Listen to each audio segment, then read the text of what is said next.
Hello, and thank you for listening in to our presentation on wildfire resilience, enhancing the wildfire resiliency of your property in a habitat-friendly way. My name is Alexis Bryson, and I'm the Community Wildfire Resilience Technician for Whatcom and Skagit Conservation Districts.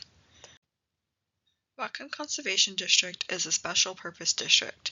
We are a non-regulatory agency that provides technical and financial assistance to help people protect the land and its resources. Since 1946, we have worked with landowners and farmers to manage and protect natural resources in Whatcom County. There are 45 districts in the state who all have specialties depending on the resources they are protecting in their county. Conservation districts are governed by a local board of supervisors. At Whatcom Conservation District, we are primarily funded through grants from counties, cities, state, and federal entities.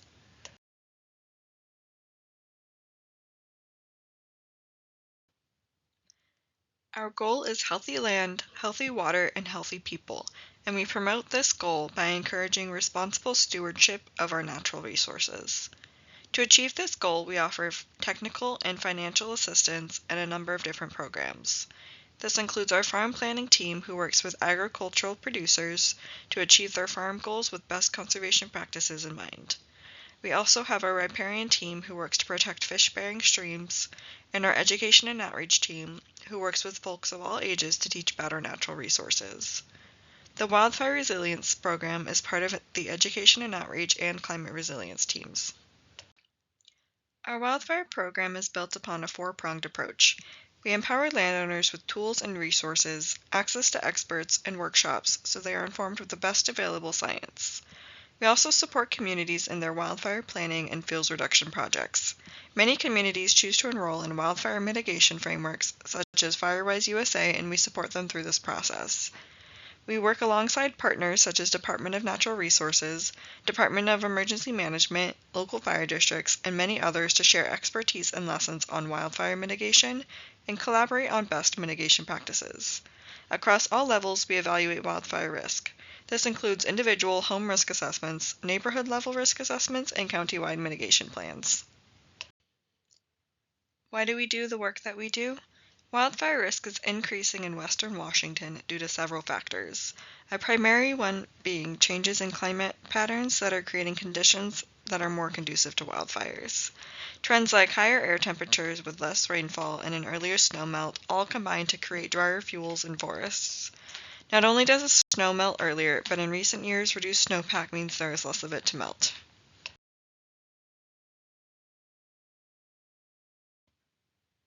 These changing climatic conditions set the stage for higher intensity and more frequent wildfires. Wildfire in western Washington has become an every-year occurrence. Recent wildfire history has all of us aware of the increasing threat here on the wet side, such as the Chuckanut Mountain Fire in 2017, the Lake Whatcom Fire in 2023, the Lyman and Easy Pass fires in 2024, and the Perry Fire near Lake Ross this past summer. There are many other factors that play a role in the increased risk of wildfires in our region. But before talking about what you can do to protect your home in a wildfire, let's talk about the terminology that's commonly used in the world of wildfire resilience. Looking at this basic fire triangle, we see that in order for a fire to ignite, it needs three things. 1. Fuel, anything that will burn, such as dry leaves and needles or piles of dead vegetation. 2. Oxygen, which is 21% of our atmosphere, so it's pretty much always present. And 3. Heat or an ignition source, such as lightning or humans, which cause 85% of wildfires.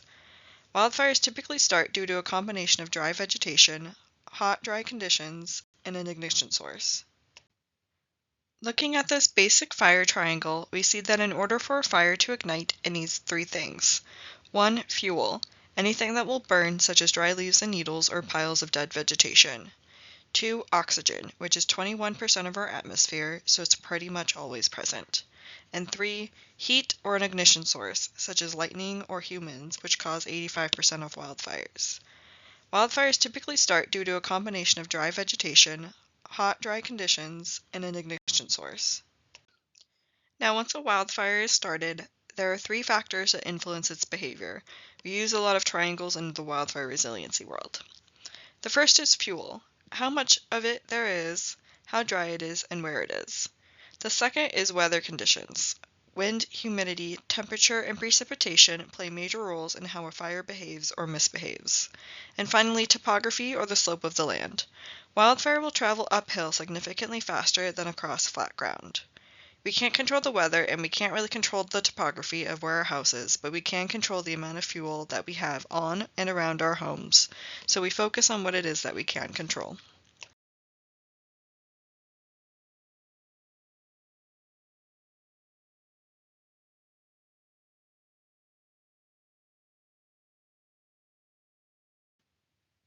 What is the biggest threat to homes in a wildfire? Oftentimes, media and Hollywood will show us a huge threatening wall of flame that engulfs houses. So, is this wall of fire the greatest threat to homes in a wildfire? Surprisingly, no. Years of fire science has shown that it's actually the small embers that accumulate and ignite the things on or close to our homes that pose the biggest threat. Embers are things like burning grass, leaves, twigs, pieces of bark, and structural debris that become airborne.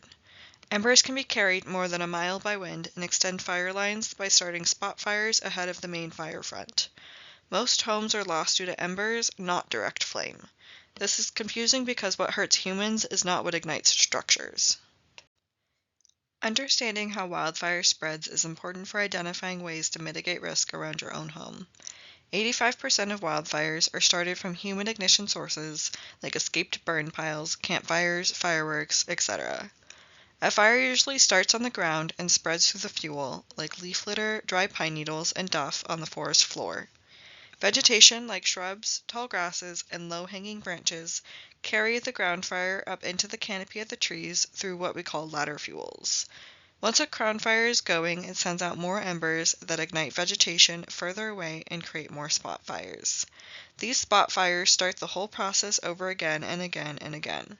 A goal of wildfire resilience is to mitigate our properties to interrupt the cycle. So not only are our forests and fuels drier and wildfires more common, but people are building houses and communities closer to and into forested lands, or what we refer to as the WUI. WUI stands for Wildland-Urban Interface. You can see an example of a WUI community in the photo. We can see the demarcation between the residential community and the forested lands, but the community is clearly surrounded by potential wildfire fuels. We also use WUI to refer to the wildland-urban intermix. The intermix is usually outside of a main urban area where we build houses amongst the forested areas. This involves carving out building lots and driveways instead of full-scale clearing.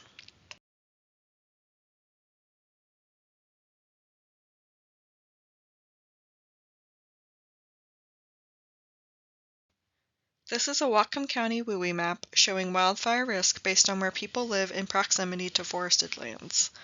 The gray areas on the map represent cities or urban areas like Bellingham, Ferndale, or Linden. The red represents the wildland-urban interface, and the yellow represents the intermix. This map shows the risk people face of a wildfire affecting their home and properties because of their proximity to where a wildfire might occur. People who live in a red or yellow area have a higher wildfire risk simply because they live closer to where a wildfire might happen. Quick note, but where you see green does not mean that there isn't a risk of wildfire there, it just means people don't live there, so there is a lower risk of a wildfire burning down structures. Looking at this map, we see that a large portion of Whatcom County lives in the WUI and could be impacted by wildfires. Because of this, it is important for everyone to take actions around their home to reduce their risk of a wildfire or embers from a wildfire igniting their home.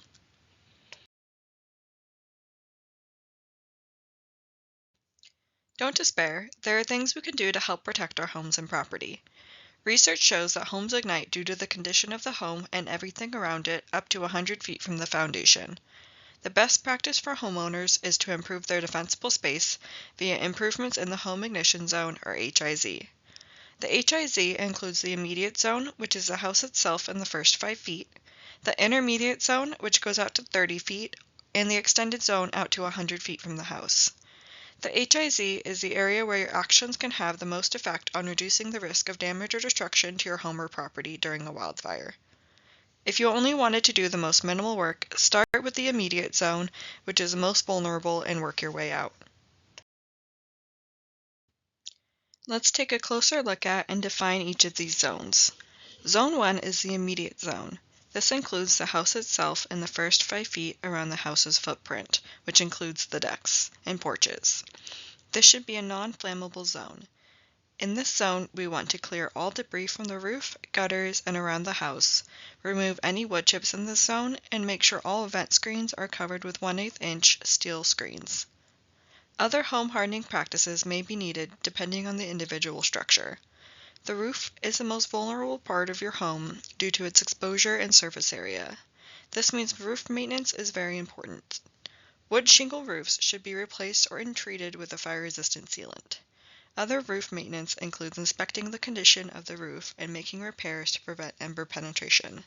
Again, clean leaf litter and pine needles off of the roof and out of gutters, as these provide a bed for embers to smolder in. Remove any tree limbs that are overhanging the roof and remove tree limbs within 10 feet of the chimney. And speaking of chimneys, make sure yours has a spark arrestor. For gutters, metal is better because vinyl melts and falls off, leaving the inner structure of the house exposed. This zone extends to any decks or porches as well, so it is important to keep combustible materials off of decks and porches. Zone 2 is an intermediate zone. This zone extends to 30 feet away from the home, and we like to refer to it as the lean, clean, and green zone. In this zone, the focus should be on creating horizontal and vertical spacing in your vegetation and landscape. This means having a well-kept lawn with short-mowed grass, trees and vegetation more than 10 feet from your house and 10 feet between each other, and utilizing non-combustible landscaping wherever possible to break up the horizontal continuity of ground fuels. The photos here are good examples of how to maintain that lean, clean, and green zone. Zone 3 is the extended zone, which goes out to 100 feet from the home and is considered to be the wildland fuels reduction zone. Embers are the #1 cause of home ignitions in a wildfire, so on top of hardening the home so that it is less susceptible to embers, we can also take steps in Zone 3 to prevent fire from becoming a crown fire that would be a primary source for those embers. In this zone, we focus on the larger vegetation as being a fuel source. We recommend fuels reduction practices such as removing ladder fuels, keeping limbs trimmed up to 100 feet, and clearing as much ground litter as possible. Other natural area considerations include disposing of heavy accumulation of dead plant material, like slash or blowdown, thinning unhealthy understory trees, removing any dead trees, and considering the timing of thinning and bush removal, since March to August is a prime nesting time and we don't want to disrupt that. You also want to keep canopy cover to provide shade, which reduces soil temperatures and helps retain soil moisture, and incorporate paths that can be used by firefighters to lay hose. There is a bit of a community aspect to this extended zone. For many WUI residents, the 100-foot zone may extend onto your neighbor's property or in community spaces. While you can't force your neighbors to do anything to their property, it is important to have a conversation with your neighbors and community members about wildfire preparedness and share these steps with them. This is a drastic photograph, but it's a great real-life example of how taking the actions in the home ignition zone seriously, it is possible for your home to survive a wildfire. Your home may be able to survive a wildfire, but you can't. It is important to know when to evacuate and where to go. Fire officials decide when and where to evacuate based on fire, wind, and terrain. Emergency management has systems in place to alert the public to evacuation notices, like Connexus and the Integrated Public Alert System. If you go to whatcomready.org, you can sign up with Connexus so that you will be notified of an emergency even when you are not home. The iPause system is used similar to an Amber Alert, where anyone in the area of an emergency will be notified.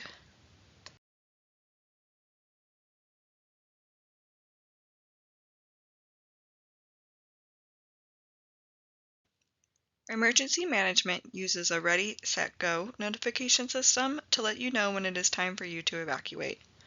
Level 1 is ready. This means there is a threat in your area. If you receive this notification, you should be monitoring the news, getting your go bag ready to go, and preparing the inside and outside of your home for evacuation. Level 2 is set. This means short notice evacuation is likely in your area, so it is important to be prepared for a sudden evacuation. Make sure your go bag is in your vehicle, round up any pets, and make sure they are in their carriers and leashed. Monitor local media. If you or one of your loved ones is of a vulnerable class, such as the elderly, this might be when you decide to evacuate. And level 3 is go, and this is an immediate evacuation. Leave now and follow the directions of emergency personnel. So what can we do at Whatcom Conservation District to help you and your community feel better prepared for wildfires? We offer free, individualized wildfire home risk assessments that are confidential and non-regulatory. We also work with communities to assess wildfire risks on a neighborhood level and help communities enroll in national frameworks like FireWise USA that provide more guidance on mitigating these risks.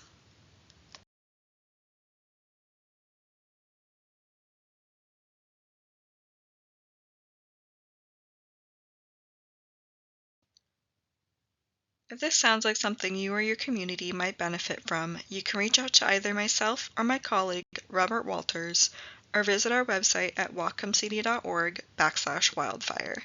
Thank you.